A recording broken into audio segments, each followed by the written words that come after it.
গণ অভ্যুত্থান পুনরুত্থান কর্মসূচি উদ্বোধন প্রধান উপদেষ্টার। ভবিষ্যতেও স্বৈরাচার পতনে চলছে কৌশল প্রণয়ন।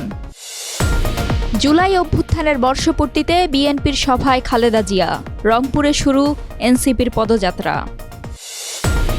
সুষ্ঠু গ্রহণযোগ্য ভোটের প্রস্তুতি নিচ্ছে কমিশন। নির্বাচনী বাজেটে কার্পণ্য নয়, জানালেন অর্থ উপদেষ্টা। সব ধরনের সঞ্চয়পত্রে মুনাফার হার কমালো সরকার। সর্বোচ্চ হার 11.98%। ট্রাম্প বিশ্বব্যাপী সাহায্য কমানোয় মৃত্যু ঝুঁকিতে প্রায় 1.5 কোটি মানুষ। ল্যান্সেটের গবেষণার ফলাফল।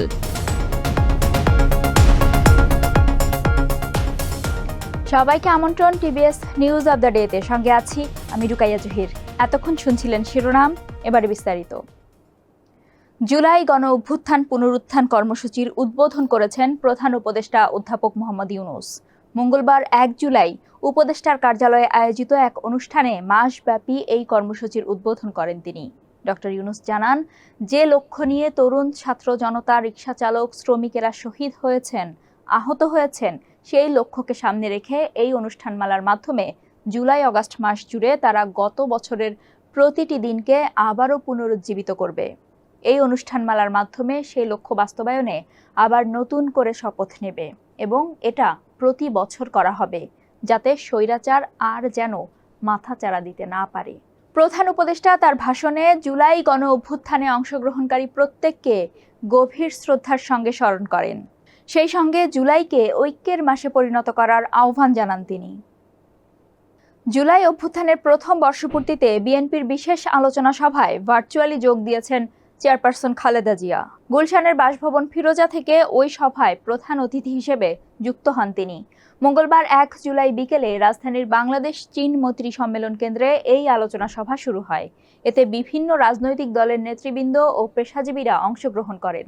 এদিন রংপুরের পীরগঞ্জের বাবনপুর জাফরপাড়া গ্রামে বৈষম্য বিরোধী ছাত্র আন্দোলনে শহীদ আবু সাঈদের কবর জিয়ারতের মধ্য দিয়ে পদযাত্রা শুরু করেছে জাতীয় নাগরিক পার্টি এনসিপি। এ সময় দলটির আহ্বায়ক নাহিদ ইসলাম জুলাই আন্দোলনে হত্যাকাণ্ডের বিচার, সংস্কার ও নতুন সংবিধানের দাবি পুনরায় জানিয়েছেন।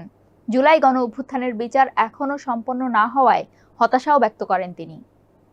কমিশন ফুল গিয়ারে নির্বাচনের প্রস্তুতি নিচ্ছে বলে জানিয়েছেন প্রধান নির্বাচন কমিশনার সিসিএএমএম নাসির উদ্দিন।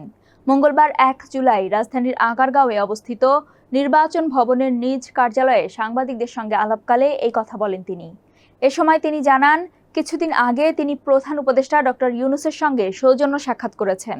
সেই সময় প্রধান উপদেষ্টা তার কাছ থেকে কমিশনের প্রস্তুতির বিষয়ে জানতে চেয়েছিলেন। সিএসি বলেন, ওই বৈঠকে জাতীয় নির্বাচনের নির্দিষ্ট তারিখের বিষয়ে কোনো আলোচনা হয়নি।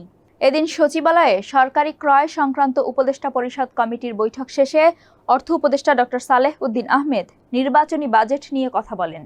তিনি জানান, আসন্ন জাতীয় নির্বাচনে অর্থ বরাদ্দের ক্ষেত্রে কোনো কার্পণ্য করা হবে না। সব ধরনের সঞ্চয়পত্রে মুনাফার হার কমিয়ে চলতি বছরের জুলাই-ডিসেম্বর সময়ের জন্য নতুন হার নির্ধারণ করেছে সরকার। তাতে মুনাফার সর্বোচ্চ হার ধরা হয়েছে প্রায় 11.98%, আর সর্বনিম্ন হার হবে 9.72%। এতদিন মুনাফার সর্বনিম্ন হার 10.13% ও সর্বোচ্চ 12.55% ছিল।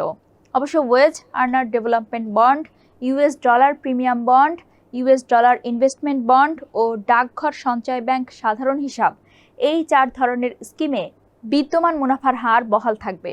এর আগে সবশেষ গত জানুয়ারি মাসে 6 মাসের জন্য মুনাফার হার ঘোষণা করা হয়েছিল। সরকার প্রতি 6 মাস অন্তর অন্তর সঞ্চয়পত্রের মুনাফার হার নির্ধারণের সিদ্ধান্ত নিয়েছে। সেই অনুযায়ী মুনাফার নতুন হার ঠিক করে জাতীয় সঞ্চয় অধিদপ্তর সোমবার 30 জুন প্রজ্ঞাপন জারি করে। আগামী 6 মাসে যারা নতুন সঞ্চয়পত্র কিনবেন তাদের ক্ষেত্রে মুনাফার নতুন হার প্রযোজ্য হবে। তবে আগে যারা সঞ্চয়পত্র কিনে রেখেছেন তাদের ক্ষেত্রে ক্রয়কালীন সুদ হার প্রযোজ্য হবে।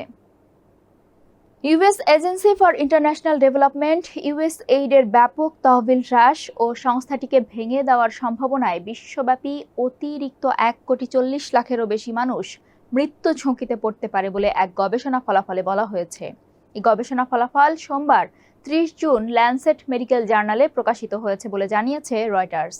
জানুয়ারিতে ক্ষমতা গ্রহণের পর থেকেই প্রেসিডেন্ট ডোনাল্ড ট্রাম্পের প্রশাসন ইউএসএইডের তহবিল ও এর বিশ্বব্যাপী ছড়ানো ত্রাণ কর্মসূচি কাটছাঁট করা শুরু করে। মার্কিন সরকার জানায়, তারা অপব্যয় অপসারণের বৃহত্তর পরিকল্পনার অংশ হিসেবেই এসব পদক্ষেপ নিচ্ছে। মানবাধিকার কর্মী ও বিশেষজ্ঞরা এই তহবিল হ্রাসের বিরুদ্ধে সতর্কতা জানিয়েছিলেন। গবেষণায় করা অনুমান নির্দেশ করে, চলমান ব্যাপক কাটছাঁটের সঙ্গে সংস্থাটিকে ভেঙে দেওয়ার সম্ভাবনা মিলে 2030 সালের মধ্যে বিশ্বব্যাপী অতিরিক্ত আরও 1,40,00,000 মানুষের মৃত্যুর কারণ হতে পারে। এদের মধ্যে 5 বছরের নিচে শিশুর সংখ্যা হবে 45 লাখ। দর্শক, এই ছিল আজকের নিউজ অব দ্য ডে। আরও খবর ও তার বিশ্লেষণ জানতে চোখ রাখুন TBS-এই।